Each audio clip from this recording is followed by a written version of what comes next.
Good afternoon, Primary Care Transformation Fellows. This is Dr. Stacey Gardner Buckshaw.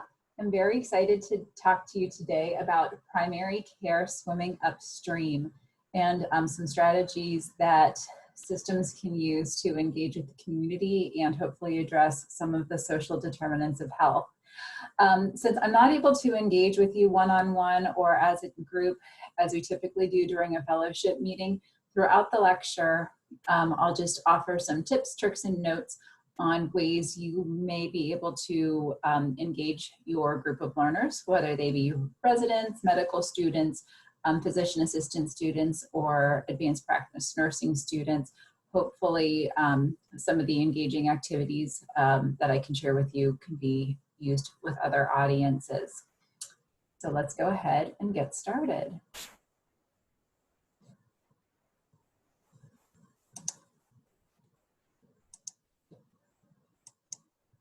There we go. All right, primary care, swimming upstream. I hope you all don't feel like these salmon too often, but after our last meeting, it seemed like a very fitting analogy. And just like last time, the bulk of this content comes from several chapters in the practical playbook to building multi-sector partnerships that work. However, there was also some very pertinent content in the first edition, the practical playbook, public health and primary care working together, that enhances the understanding of the content in the material. So I incorporated quite a bit of content from the first edition of this text as well. So 3 things are clear. First, the 2012 report from the Institute of Medicine titled Primary Care and Population Health, Exploring Integration to Improve Population Health was not merely a statement of facts, and it was not just a description of the possible. It was a mandate. Basically, the Institute of Medicine said, if we can't get primary care and public health to work together, we are not going to be able to address chronic conditions that are causing so many worldwide health challenges for patients, families, communities. If we're going to address these issues, that has to be a collective strategy for collective impact. Second, the time is right. Now, with so many systems using electronic medical records, at least in theory, the digital infrastructure should be available to integrate. Granted, I have heard from several of our fellows that work in more remote primary care settings that their EMR does not connect well to the mothership, and they have all kinds of problems exchanging information. But if this information could be coordinated, it could generate real-time information that could enable some challenging discussions and decisions with potential to benefit the health of the community. We know that there are essentially 5 determinants of health: medical care, genetic predisposition, social circumstances, physical environments, and of course our behavior. The last 3 are often grouped together and called the social determinants of health, and we will refer to that collection throughout the lecture. And finally, what is most needed moving forward are the leadership, partnership, and tools necessary to forge the links between primary care and public health. As a result, the 3 outcomes are to discuss the advantages and disadvantages of health systems leading community health efforts. Development of interdisciplinary leadership is needed to link primary care and public health, and also to practice some strategies to collaboratively achieve population health goals. Okay, before we get into the meat of this lecture, we are going to have some fun. For those of you who have not had a chance to play Kahoot or develop a Kahoot to use with your students, we're gonna show you how this could work. Granted, my players today are not population health experts, but they will certainly like to show you how to play the game. So through the magic of technology. All right, I'm excited to introduce you to my two players, Carter and Reagan. Say hi, guys. Hi. All right, before you can do Kahoot, you will need to ask your learners to download an app. So if you do not already have the Kahoot app on your phone, please go ahead and pause this recording. You can get the Kahoot app, it's purple, free at the Apple Store or on Google Play. All right, so let's go ahead and click the link. Hold on, we don't have a passcode yet.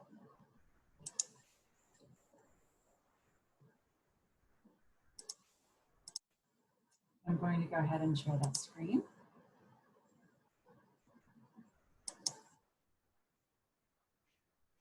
All right, once you click the link, you should arrive at the game. We'll go ahead and play. The view that you will see is the host view. So if you are the facilitator for the class, you'll pick the host view. The first thing you'll see is an opportunity for a single player or multiplayer. Honestly, I'm not sure what the difference is. We either put a group of 10 together around one device and they collectively will give you an answer, or in the classic version, everyone is playing with their own device. So we'll just go ahead and do the classic version. Carter and Reagan will be challenging one another. Not really, neither one of them know the answers, but it'll be fun. All right, so every game has a new pin. So once your students have the app, they downloaded the app, they will open the game. They will enter this pin to join the game.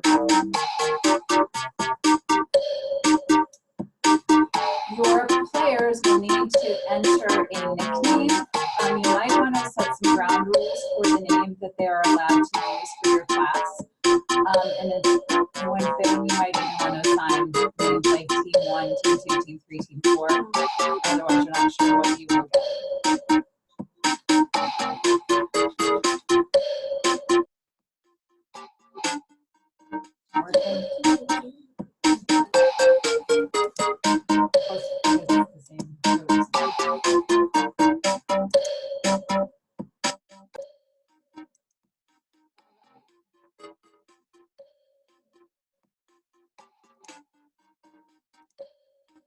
All right, now that we have everyone logged in, we'll go ahead and start the game.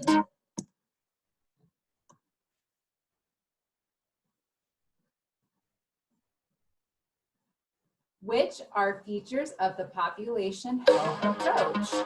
Consider the health of groups, not just individuals, specifying the relevant group that is of interest, limiting care to only members of the community who need it.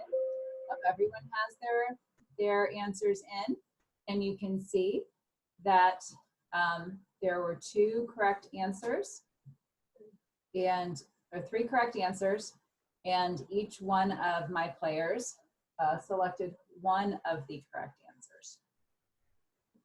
You also have a choice as the administrator to make the questions single response, triple response, or all of the above. That's a cool feature of this particular app.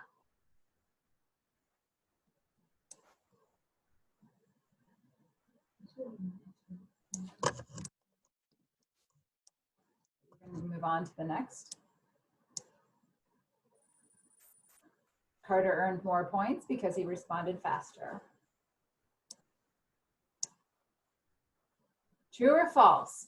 Populations can be grouped on a specific characteristic, including a clinical diagnosis. The correct answer is true.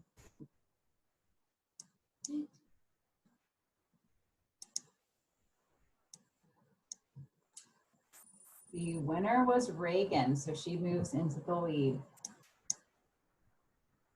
What % of health outcomes are determined by healthcare access and quality? 10%, 20%, 40%, or 50%? The correct answer was 20%, and unfortunately, none of our respondents were able to answer that today.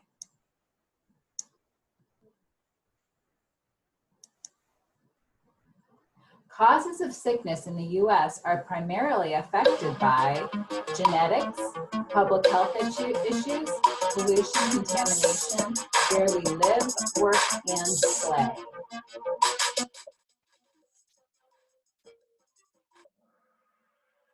Both of our contestants got the answer right. Great job. Okay, Reagan stays in the lead. US healthcare represents the 4th largest global economy. True or false?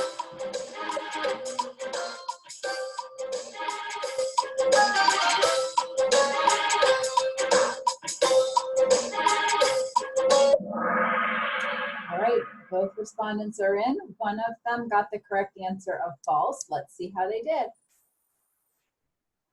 All right, congratulations, Carter. We have 3 more questions. According to the World Health Organization, health is a person's mental or physical condition, the state of being free from illness or injury, physical, mental, and social well-being, and not merely absence of disease, being and sound in body, mind, spirit, free from pain. Your time was up. So the correct answer was physical, mental, and social well-being, not merely being the absence of disease. True or false? Upstream medicine addresses social determinants of health between their source and the healthcare system. True or false? Correct answer was false. Upstream medicine means addressing the problems at its source, not between the source. Okay. Final question. Physicians who believe they are able to address patients' social needs are located within public health departments, report lower levels of burnout than other physicians, spend less time on selective fee-for-service targeted disease, or all of the above.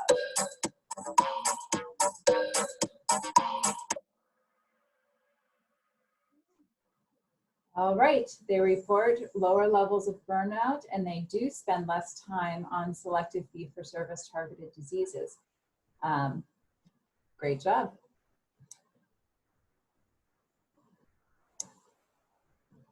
So today our champion was Reagan. Great job. Carter, you also did awesome, since neither of you had this content, but I really appreciate both of you guys and teaching me and teaching our learners how to play this game. Obviously, playing the game is not particularly challenging. It's just the content that you choose to include in the Kahoot should you make one. And again, a lesson on how to create a Kahoot for your class or lesson is available on the last slide. So once again, through the magic of technology, just like that, we're back at the beach. So anyhow, thank you guys for playing along. We'll go ahead and move along with the lecture.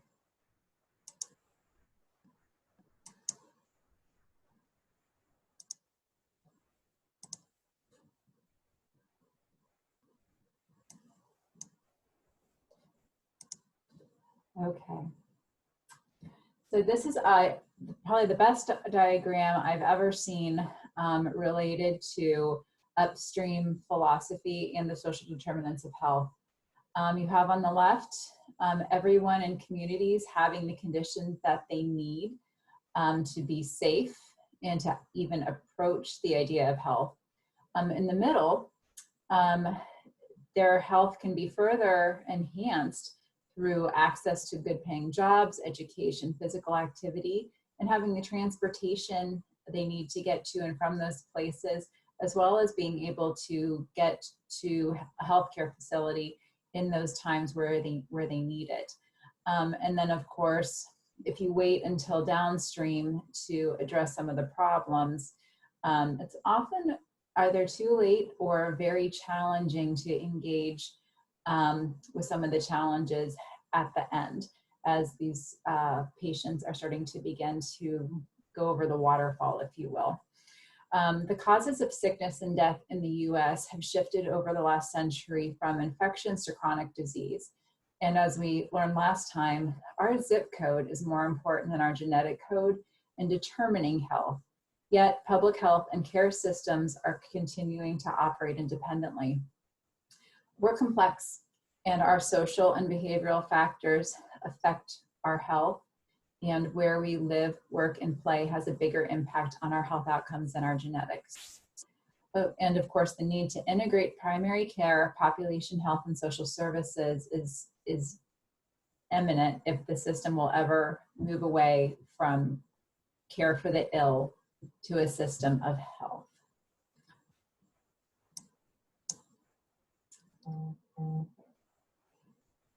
In the 1970s, the World Health Organization made the Alma Ata Declaration to address the social roots of illness.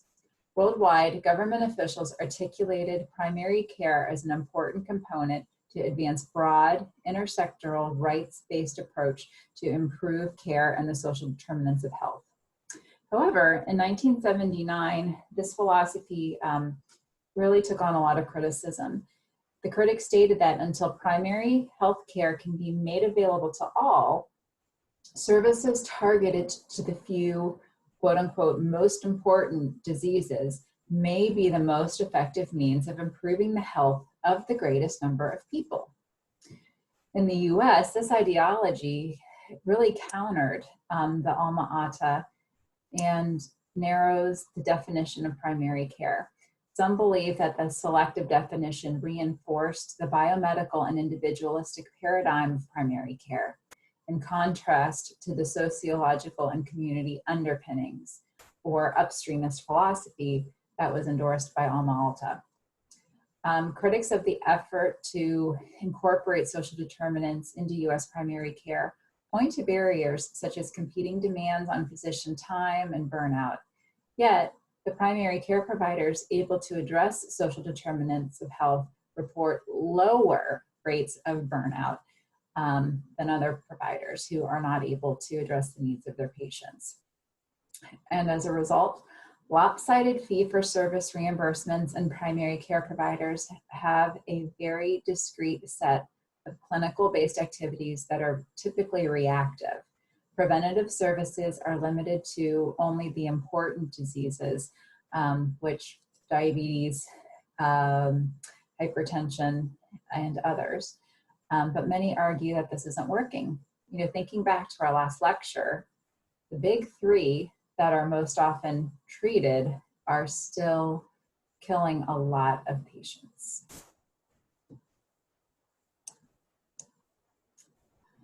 So we just got done speaking a little bit about the philosophies around what is being treated, but what about who?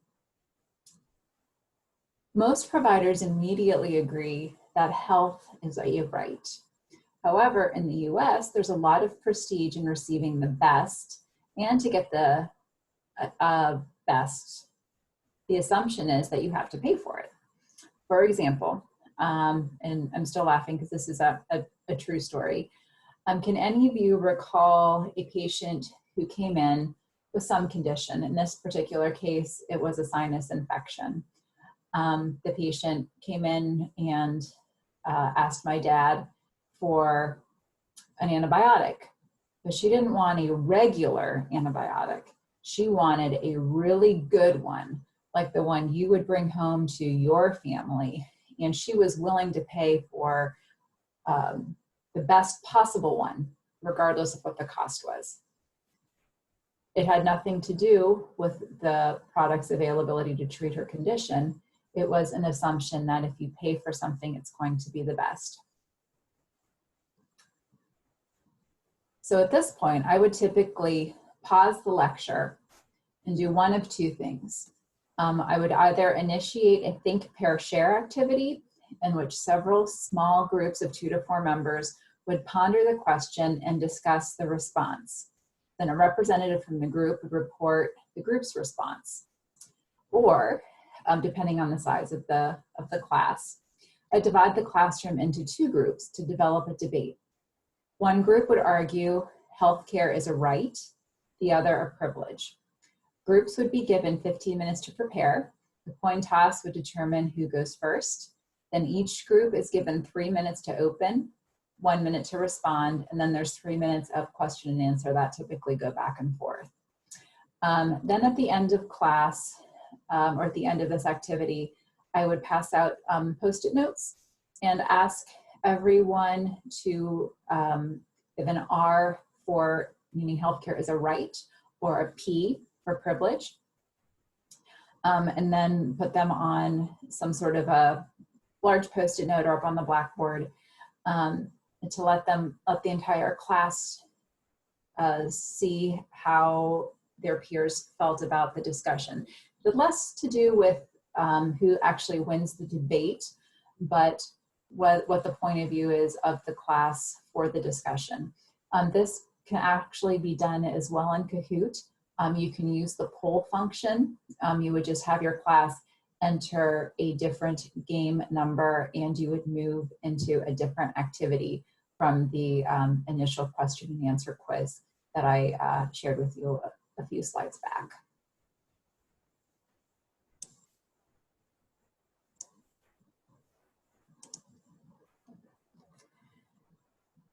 All right, in chapter 9 in the text, there is an article that presents health systems as leaders in transformation. Despite historically that healthcare and public health have been at odds, regardless of intentionality, many believe that the health system needs to take the lead in community population health efforts. Transformation efforts, such as the patient-centered medical home and best practices from direct primary care clinics, have highlighted ways that the systems can improve care coordination, efficiency, and patient-provider relationships. Primary care can be located near where patients live and work, so providers can better manage diseases and address health-related social needs. Proponents of this argument often say hospitals are large anchor institutions with a presence of power, intellect, and ability, and are recognizable to the community. They are able to access cutting-edge technology and also cutting-edge science. And so proponents of the health system as the leader for collective population health typically cite these elements in their arguments. Opponents of the health system leadership view emphasize the fact that health is much more than just the absence of disease. Obviously, they follow the World Health Organization definition. Chronic disease and mortality has increased 400% from 1900 to 2000. And it's difficult to prioritize community health initiatives because the influence of social and economic factors are not easy to address. Further, nearly all of US healthcare spending, which is more than $3.3 trillion, goes to direct medical care. And then that's a 2017 statistic from Medicaid and Medicare services. We're paying a lot of money, in theory, for something that doesn't work statistically on a large scale over time. Whereas there are patients who do achieve some success with the care system at an individual level. The statistics that are cited here are stating from the view of a whole or a community. The very best clinical care may be insufficient to promote the well-being of individuals and communities in light of the profound influence that social factors have on health. And providers cannot be expected to be all things to a community. Just think about a public school system, for example. In order to educate children, kids must be safe, fed, and mentally, physically prepared to learn. Health systems, like the school systems, need partners to address social determinants of patients in need. At this point, I would like you to pause the lecture and reflect on a couple of questions. This is part of your assignment actually for our next class, and you can email me if you'd like, just to verify that you completed the lecture. Where is your organization in terms of recognizing partners or utilizing partners for some of your primary care services or to help alleviate patient needs?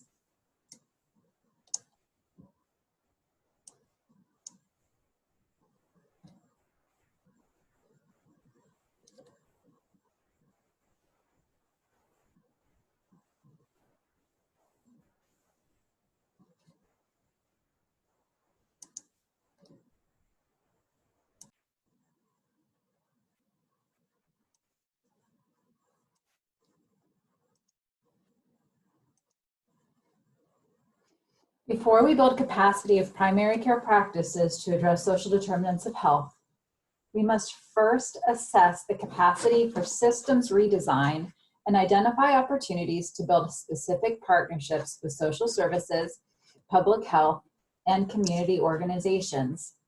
One method of assessment is the 10 building blocks of primary care. Dr. Dave Margolius, he's a primary care provider at Metro Health in Cleveland, will offer a full lesson on this topic in the next couple of months. And Dr. Boltree will also teach you how to administer the 10 building blocks assessment at your institution. But to make the swim upstream less daunting, primary care providers can use a taxonomy of clinical community partnerships to categorize unmet social needs and identify opportunities to intervene. In Table 9.1 on page 81 of the Practical Playbook 2, you will see 10 organizational competencies for effective social determinants of health integration.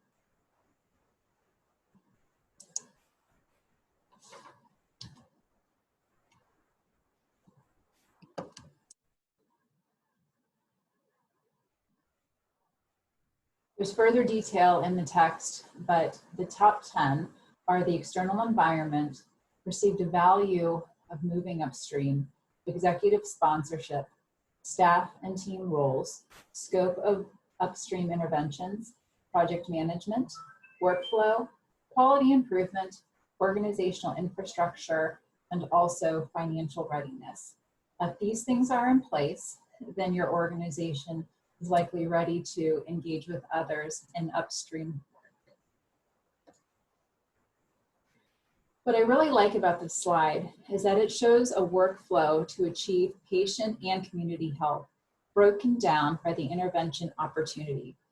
Note right here that clinical care only accounts for 20% of patient health. And that's further divided into access as well as quality. So quality of care actually only accounts for 10% of the patient's health outcomes over the length of their lifetime. What's interesting is that in the US, the investment is flipped. Oftentimes, the areas that are the most expensive and require the most public investment, which is Medicaid and Medicare reimbursement, is targeted to activities that only account for 20% of the patient's health story. Whereas other interventions, it's much more difficult to determine if they have an effect on patient health because they're indirect, but over time,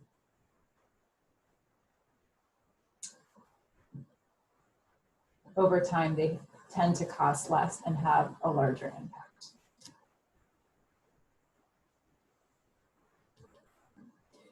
Now back to this table 9.1, even though this is a good start, at the Primary Care Transformation Fellow, we generally prefer to use the 10 building blocks of primary care for two reasons. The first is that this model really offers some strategies to affect change, not just to recognize if they're there or not. And also there's a valid and reliable standardized assessment that will help further understand what can be done at your organization to achieve transformation.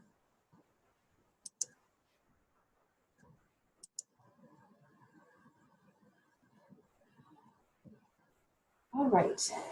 The Institute for Healthcare Improvement offers 4 portfolios for pathways to population health. They have several resources for health institutions to improve the health of communities. While healthcare leaders recognize the opportunity to improve the health of the communities they serve, the pathways to do so remain the roads less traveled. The Pathways to Population Health is an invitation for healthcare change agents to help health organizations, so the agents help the organizations chart a path for the work. There's a compass, and that's what the link will take you to in this particular slide. The compass is intended to help your organization catalog existing improvement efforts, as well as identify new opportunities to make practical, meaningful, sustainable advances in population health. This resource is ideally suited for individuals or teams with the agency to advance population health improvement efforts within the organization. The compass takes about 20 minutes to complete, and you're encouraged to review and update your responses quarterly and track progress over time. So we'll go ahead and take a look at this tool just for a couple minutes.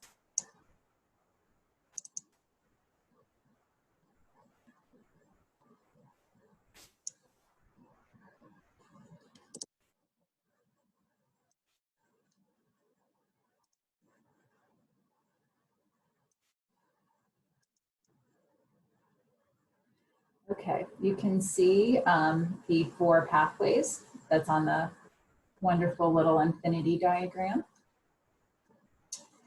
It offers comprehensive instructions as well as the 4 portfolios. So it's a pretty simple assessment. It's actually very similar to the 10 building blocks assessment that you all will become more familiar with over the next several months.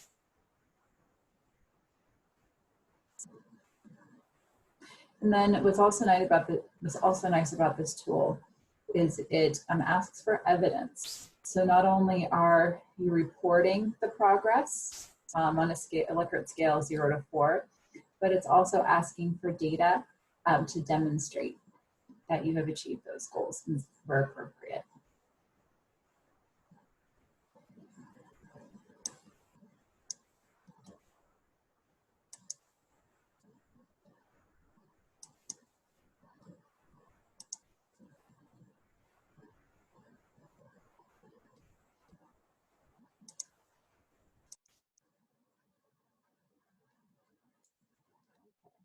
So even with such great tools, it can be difficult for healthcare organizations to partner with others.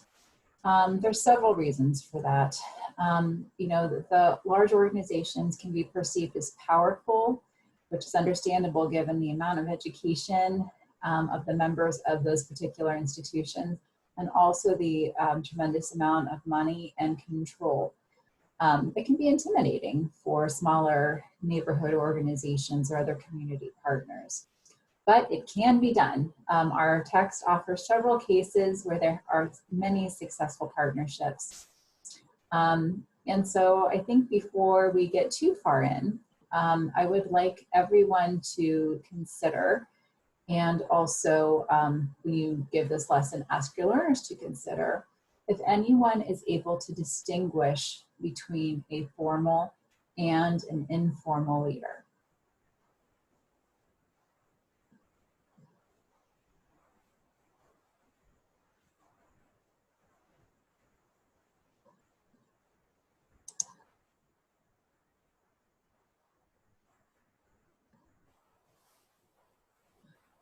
A formal leader is a recognized authority. They've either been elected, chosen for a position, and has recognition by, typically by a title, and is addressed in a particular way. An informal leader is a person who is respected by a particular group of people and looked to as a central authority for a given group. So, for example, someone who might be a leader within a community of faith, they could be considered either a formal or informal leader, depending on the structure of the congregation that they're a part of. An elected official is a formal leader. The oldest woman who has been in an apartment complex for her entire life might be reviewed as a matriarch. However, informal or formal, those relationships are of value, and members of particular communities put a lot of value and hold a lot of respect for individuals in those leadership roles. There are several different kinds of power, and they can affect relationships. There's coercive power, reward, legitimate, referent, expert, and informational. Neighborhood organizations such as those communities of faith or nonprofits that I mentioned offer what's called expert power, not in terms of technical expertise like the physicians, nurses, physician assistants, or other care team members offer at the hospital, but they are experts in relational and community. They are experts in relationships and in community. I don't know if you remember from our last lecture, Oscar the Grouch, living in the little teeny tiny trash can in the middle of his kitchen.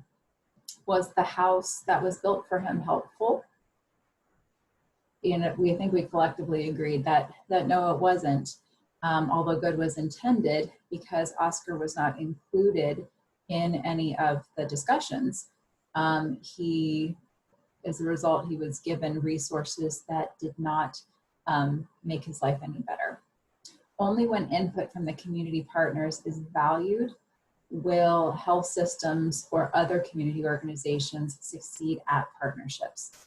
And to effectively address the social determinants of health, the people being affected need to be included.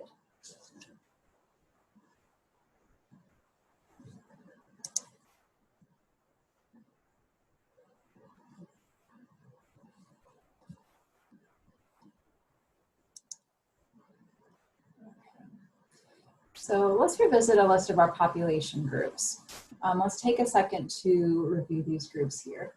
Geographic, employees, ethnic, ability, prisoners. I'm sure we can come up with many, many, many more. If the goal is to transform the health system and improve population health, then multi-sector partnerships and their individual stakeholders need to learn how to influence and create conditions to act collectively with purpose in developing a culture of health. As I look at this particular group, it's hard not to see some limitations. For example, how many providers or others ensure the voice is represented in population health efforts? So for example, the prisoners. How might they participate in efforts that affect their health? Ability groups. If somebody is unable to communicate effectively, unable to get to a meeting or attend a meeting, how might they be represented, or their best interests be represented in the decisions? Members of a particular ethnic group may experience a language barrier. How might they be considered? In situations where individuals who are a part of a particular group may not be included in decision making, the next best thing is to work with another individual or an organization who is knowledgeable about that particular group and able to effectively represent that particular group in the decision-making process. So for example, there's an organization called Gigi's Playhouse that represents individuals with Down syndrome. it might be reasonable for a member of their leadership team to be included in the decision that may affect population members that happen to have Down syndrome. So just keep that in mind.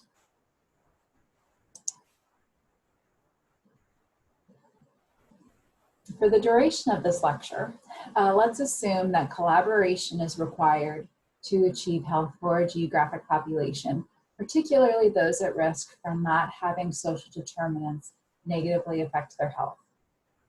In Chapter 11 of the Practical Playbook 2, we're presented with a typology for engaging the community at 3 levels: awareness and participation, feedback and input, and active resident leadership. There are even tools to facilitate that engagement.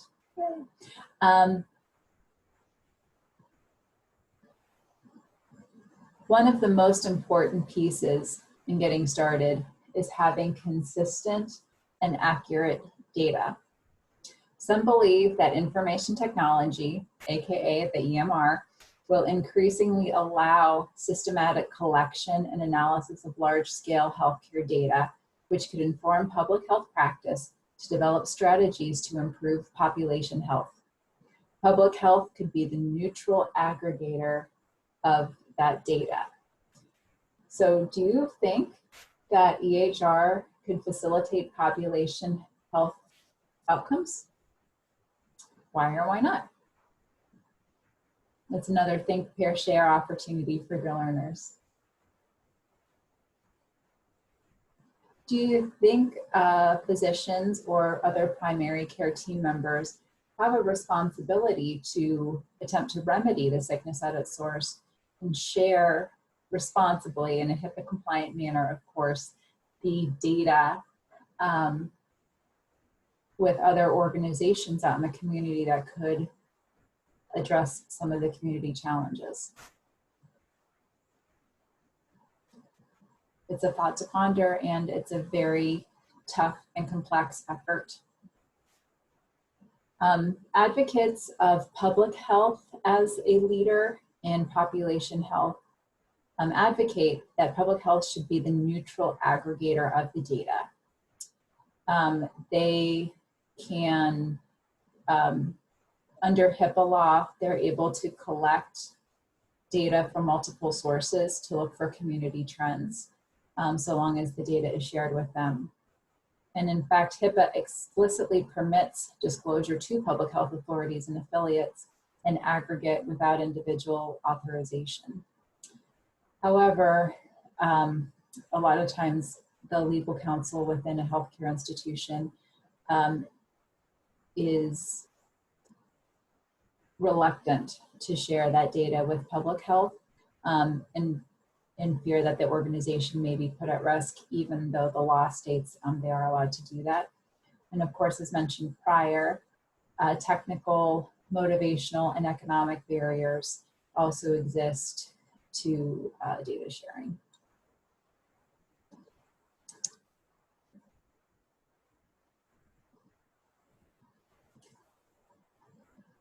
Right, so earlier on our second slide, the Institute of Medicine reported that there are 5 principles to engage primary care and public health groups to work together.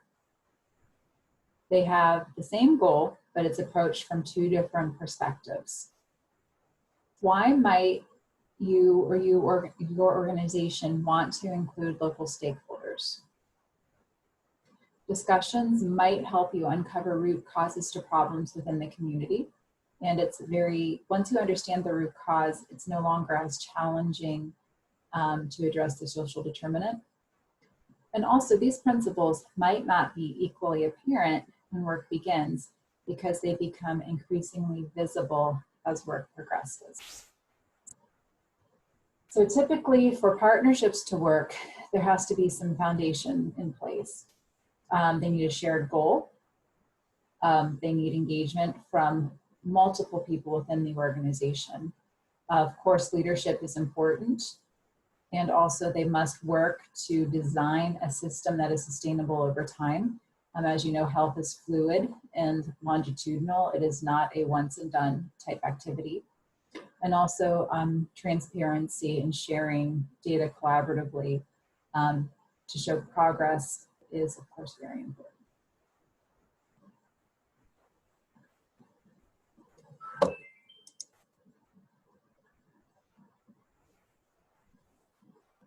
So everyday life for stakeholders is different.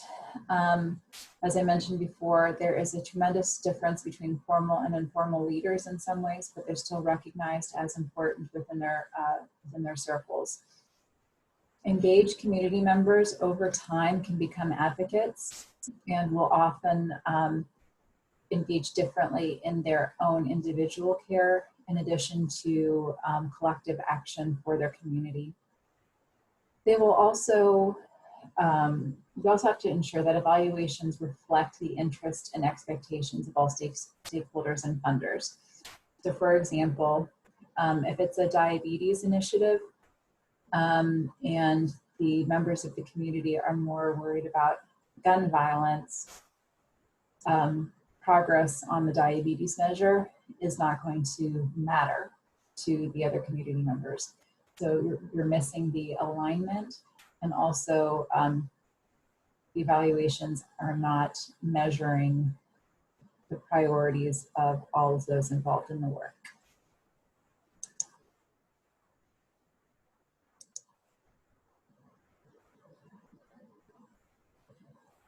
So as we're thinking about community engaged population health management work, it can seem very overwhelming.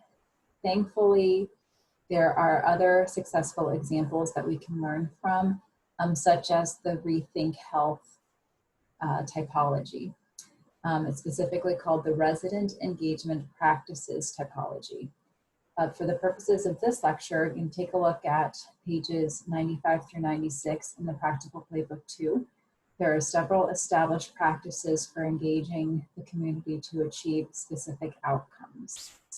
And just a note, if you are not going to give the textbook to your group of learners, just be sure you share pages 95 and 96 with them as the handouts.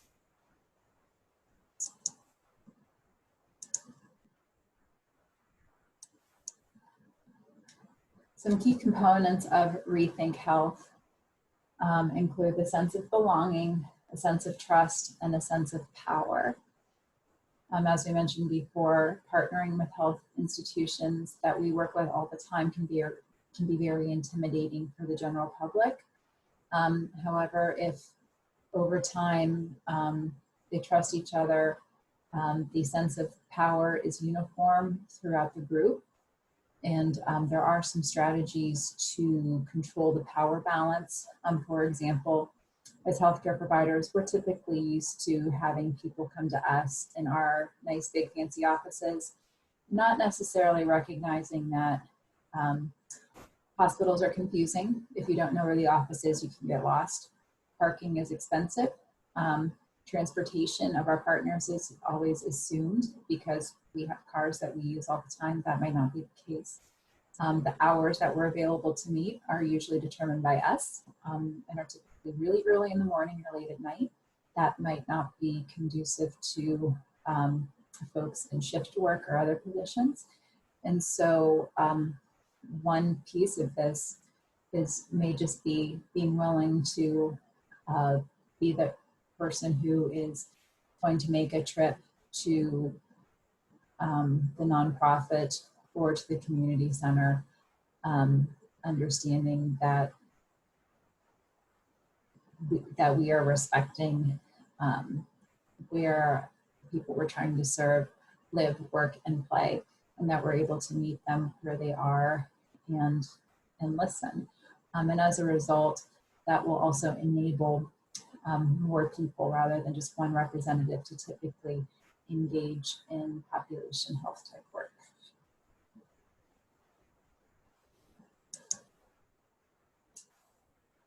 Second piece, as I mentioned before, is aligned leadership. This is creating shared vision goals, ensuring energy, focus, trust, and power. And it typically means that a partnership can endure. Oftentimes partnerships come together for a single program, a one-time deal. But typically at the end of that program, we realize that, okay, this need may have been partially addressed or addressed, but oh, there's still so much more to do. And so over time, several different programs become a partnership, and over time, they can align to achieve a broad collective health goal over time. In the first edition of the Practical Playbook, there are some notes of encouragement and caution, and I want to be sure to share these with the members of our fellowship. First is that community members who are fully engaged throughout integration of public health primary care, population health management work, will often become advocates within the community, and then they'll facilitate local buy-in and additional participation. But a word of caution is that leaders are also tend to be fiercely competitive and independent people. Sometimes credit for successes might be hard to determine, and individuals or organizations may want that credit and recognition. Constructive tension can be helpful because it will push different organizations to do better, meet the goals that they say they're going to meet. But there's sometimes a fine line between constructive tension and disruptive dysfunction. And a disruptive dysfunction and poor leadership can cause a successful long-term collaboration to eventually fall apart. There's another term that we use in public management that you don't see a lot in this literature, but it's called surface alignment.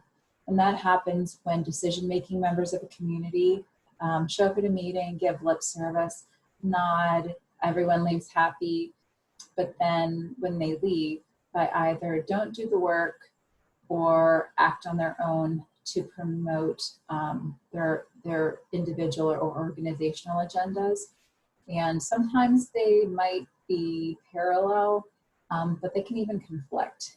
And so just beware of that surface alignment. And if there is an individual or organization who seems to be in agreement but isn't following through with action, there are respectful ways to either bring them along or maybe to have them not engage in the partnership anymore.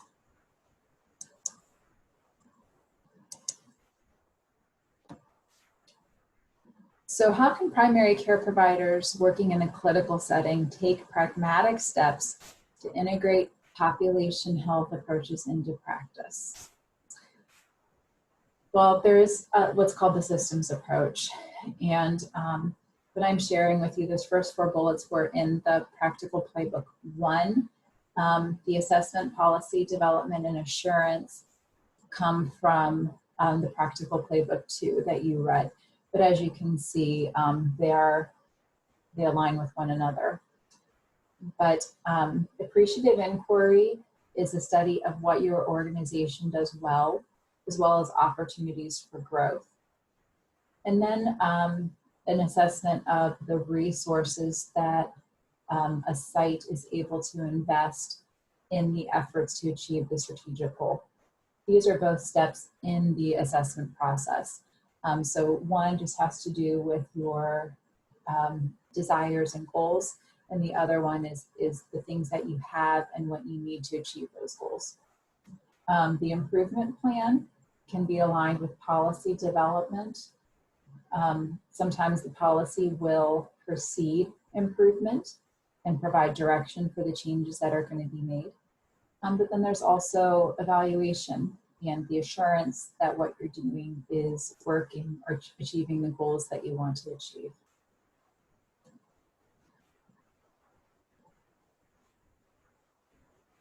Okay. So oftentimes this assessment or inquiry starts with the patient panel. Empanelment refers to the process of attributing individual patients to a primary care physician or care team and formalizing a relationship. It also provides a population denominator for measuring and holding primary care teams accountable for quality of care. such as the percentage of patients who are up to date on screenings and immunizations. Applications can be similar for the social determinants of health, and practices may systematically assess the social vulnerabilities of the group of patients impaneled in their practices. Public health agencies define populations based on location, and they're stratified by other factors, such as race, gender, or even ability. But there are ways to integrate that broad framework into primary care. And that is where we introduce the topic of clinical population medicine, or the clinical population medicine model.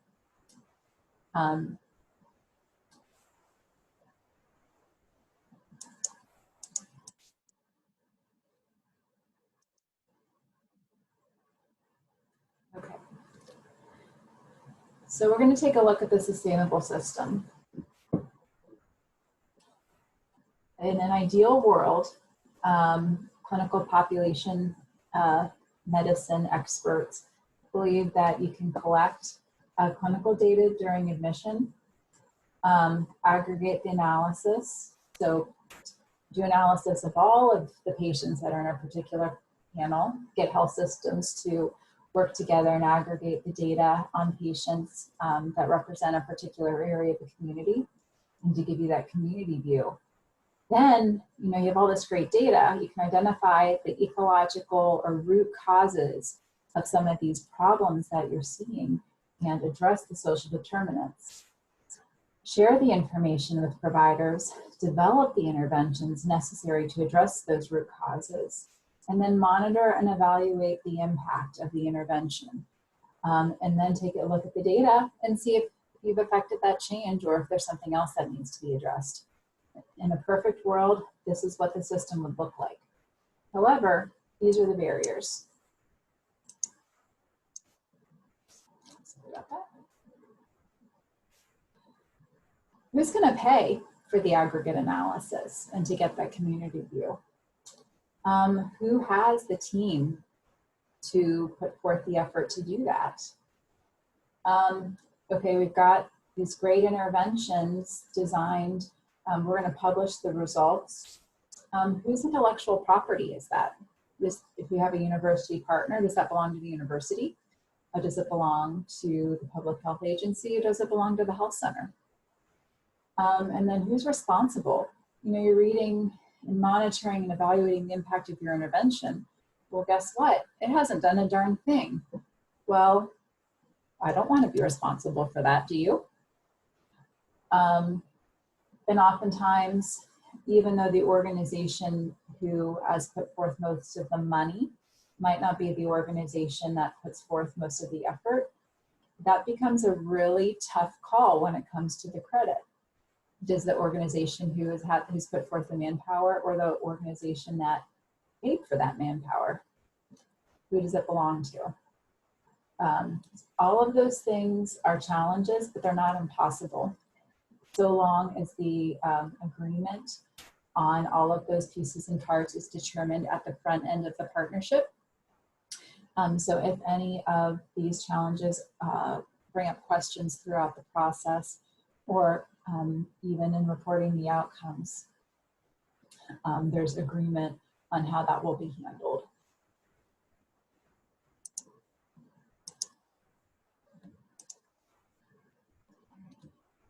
There are several stages of partnership: organizing and preparing, planning and prioritizing, implementation, monitoring and evaluation, and of course the celebration. Every step is important. Each stage also needs to be done in a way that is mindful of the previous stage, its foundation, and of how the current work will be serving as a stepping stone for the next stage. So for example, in organizing and preparing, it's really important to identify issues to address, identify the partners, and then also establish those working parameters that will mitigate some of the challenges brought up in the earlier slide. For planning and prioritizing, you really want to create a vision statement, identify that shared goal, try to put personal preferences aside to really bring forth the needs of the community. develop strategies to address the issue, and a data collection plan. And then, of course, calling upon available resources to help create those tools, such as a logic model, work plan, or evaluation that will make sure that the work is staying on track over time. The implementation can be the easiest or most difficult part of the process, carrying everything out. Sometimes there's initiatives that just seem to go so well, and others where every step of the way there's a roadblock, and the organization or collaborative just feels like they always are overcoming something. Process, the formative, the intermediate, and the long-term outcomes, and also the long-term summative outcomes on the work. And adjust. You can use the rapid cycle quality improvement that Dr. Lee teaches us, or other methods to ensure that the work is staying on track and achieving the desired outcome. And finally, when you do reach those short, midterm, and long-term goals, celebrate everything. Recognize the partners in the community, engage the media, disseminate results, and plan for the next iteration or the next project. Integration is interactive, it's cyclical, it's intersecting, and it's never ever done. If you use the cycle well, you'll be able to identify the next project at the close of the current project, and hopefully continue to build a community of health.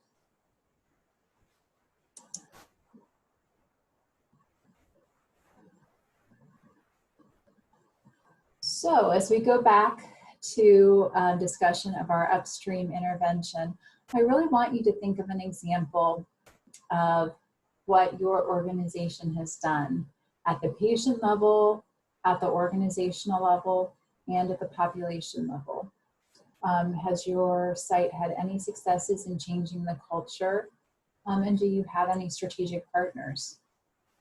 If I were with you in person, or if you are with a group of learners, this is another good time to think, pair, and share, allowing about 10 to 15 minutes for the small groups to ponder and discuss the questions. And I've done this in two ways. Sometimes I'll put individuals together who are from the same site. You'd be shocked to see how many members within the same institution have very different points of view on what interventions their workplace is doing. And then in other instances, I'll put individuals together from different sites so they can kind of compare notes. Both work well. It's just whatever you would like to achieve in that particular lesson. In the past, some of our primary care transformation fellows have looked up their hospital partners online, and were very surprised to learn that their organization was doing a lot more than what they had realized. And for whatever reason, the information about strategic community engagement just never reached the clinic level. And in one particular case, one of our primary care provider partners ended up asking to be a part of the leadership team for some population interventions that their system had been involved with for some time. And having not looked it up, we wouldn't have known that they were in that business. And as a result, he's able to take the primary care perspective to those leadership teams and to that group. So that's pretty exciting. So anyhow, for our next meeting, I would really like everyone to respond to these questions, and that will help you complete the matrix on the next slide. And also, if you want to email that to me by the deadline of next Friday, that will let me know that you did complete this lecture, and will serve as the evaluation component. So I pulled this content from page 82 of the Practical Playbook 2. Allow you to apply an upstream strategy for a condition you frequently treat in your patient panel. The example is for diabetes mellitus, and it will show the primary, secondary, and tertiary preventative measures at the different levels of intervention. And so this can either be a real initiative that your site is doing, or it can be a hypothetical in a way that you would approach a particular condition rooted in the social determinants of health. If you have any questions, of course, you are welcome to send me an email, sgardnerbuckshaw@neomed.edu. All right, and finally, as promised, we're going to end the lecture with a YouTube video. And I apologize, I had forgotten to flip to this particular slide. This has the matrix that you'll complete for completion of this fellowship lecture. Okay, and as promised, here is the YouTube video on how to create a Kahoot. It is a lot of fun, and so I hope that you enjoy it.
Hey everybody, today we're going to talk about the online.